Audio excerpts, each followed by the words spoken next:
It's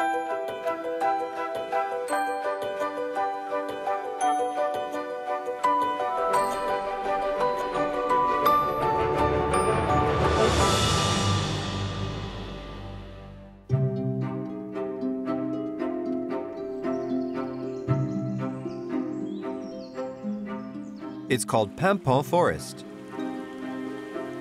But for the 500,000 people who visit it every year, it's Brocéliande, a mythical forest which first appeared in a 12th century work by the Norman poet Wace, who introduced us to the character of King Arthur and this magical forest, then called Brocéliande. Today, Brocéliande is more than a place for rambling. It's a genuine open-air theater. Morgan had a difficult childhood, and when she reached 20, where storytellers like Christophe bring to life the legends of the Round Table. She governed alongside Arthur for 10 years, after which Arthur married the beautiful Guinevere.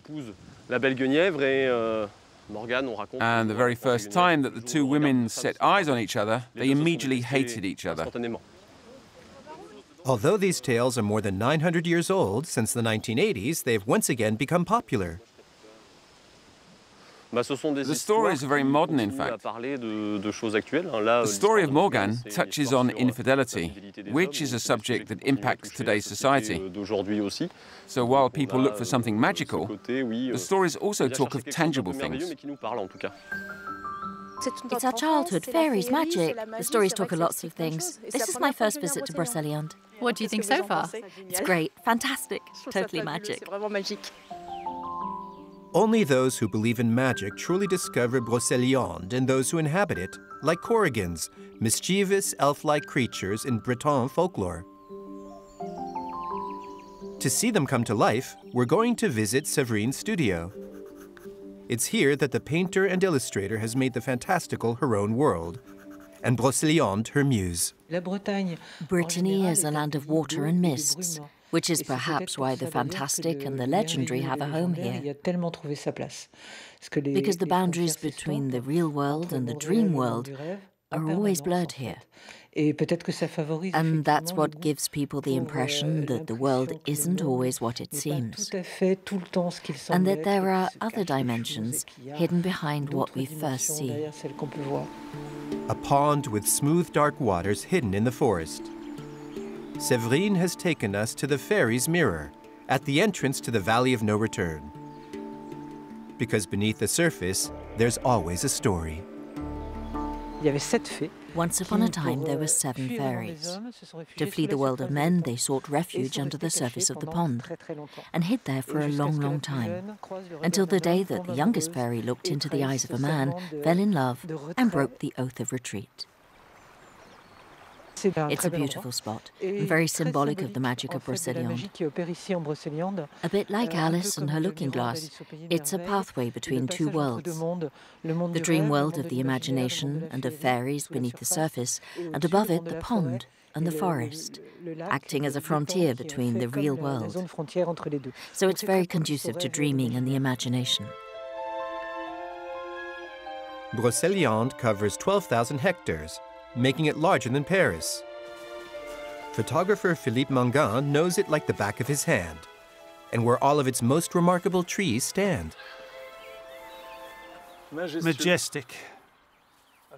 Every time I visit this tree, it's so impressive. It gives off something incredible. Power, strength. It's venerable.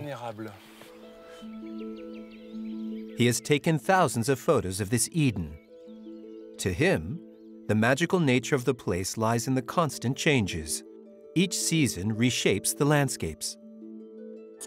What I look for in this forest is different lights, different emotions. He's also inspired by the fairy tale castles hidden away in the forest. They are privately owned, and their gates rarely open. We mustn't reveal the secrets of the magic of Brocéliande. We jealously keep the castles, stones, and nature to ourselves. Brocéliande is also an archaeological site, with hundreds of standing stones or menhirs making it ideal for a schoolchildren's workshop. 10 of you are on the rope, and you just shifted 1.5 tons. So, using this technique, each of you can move 150 kilos. So, go! They use a technique invented by prehistoric humans to move the menhirs.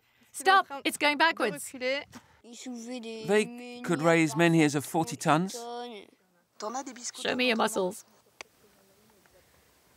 I haven't got much. Did you drink some magic potion to move that menhir?